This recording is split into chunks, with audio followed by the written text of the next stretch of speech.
পর্যন্ত পশ্চিমবাংলায় কোথায় গন্ডগোলটা থামাতে পেরেছে ওরা? সন্দেশখালী থেকে আরম্ভ করে বাগটুই এত বড় বড় ঘটনা ঘটলো, মার্ডার হচ্ছে গ্রামেগঞ্জে, একটা বন্ধ করতে পেরেছে?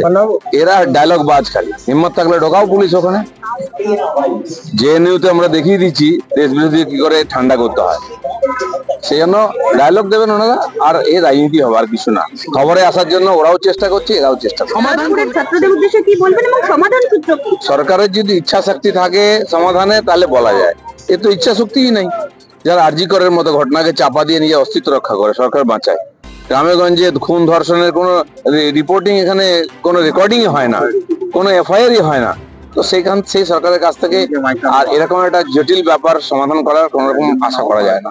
শিক্ষামন্ত্রীকে ক্রিমিনাল বলা, ওয়ান্টেড বলা, পোস্টার দেওয়া, তার বিরোধিতা করছেন পূর্ণেন্দু বসু, অনন্যা চক্রবর্তী, শিশু শিক্ষা কমিশনের যারা আধিকারিক তারা। কিন্তু একটাই প্রশ্ন, যে যারা তৃণমূলপন্থী বিদ্বজ্জন হিসেবে আজকে পথে নামলেন, অন্যান্য অবস্থায় অন্যান্য পরিস্থিতিতে তাদের দেখতে পাওয়া যায় না।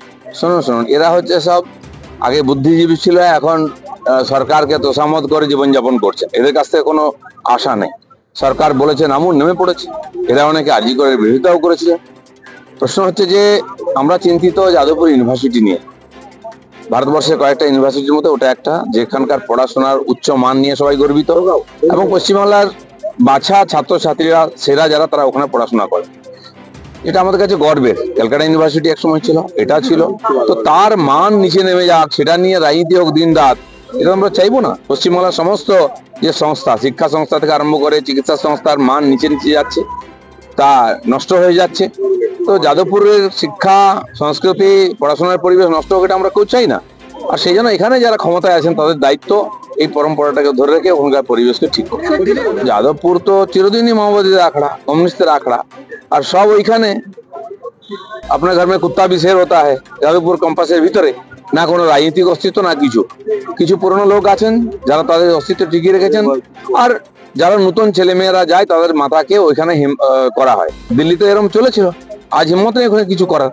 সেই জন্য পশ্চিমবাংলার শিক্ষা ব্যবস্থা যারা জলাঞ্জলি দিয়ে দিয়েছে, অন্তর্জলিতে পাঠিয়ে দিয়েছে, তাদের কাছ থেকে আমরা আশা করি না এরা যাদবপুরের পরিবেশ পরিবর্তন করবে। না, সরকার এদের উপরে কারো ভরসা নেই। বাড়ির ঝগড়া থেকে আরম্ভ করে রাজনৈতিক সমস্যা সবকিছু কোর্টে সমাধান হয়েছে। তাহলে সরকারকে নির্বাচিত করেছে কেন? পুলিশের এফআইআর হয় মন্ত্রীর বিরুদ্ধে, তখন পুলিশ সক্রিয় হয়। কিন্তু ওই যে ঘটনা ঘটছে, এই সরকারের হিম্মত নেই কেন ওখানে ঢুকিয়ে পুলিশ যারা এই ধরনের শিক্ষা সংস্থানের পরিবেশ খারাপ করছে বা অসামাজিক গতিবিধি করছে, তাদেরকে কেন শায়েস্তা করছে না? তারা তো ক্রিমিনাল। ছাত্র নাম দিয়ে যা ইচ্ছা করা যায় না।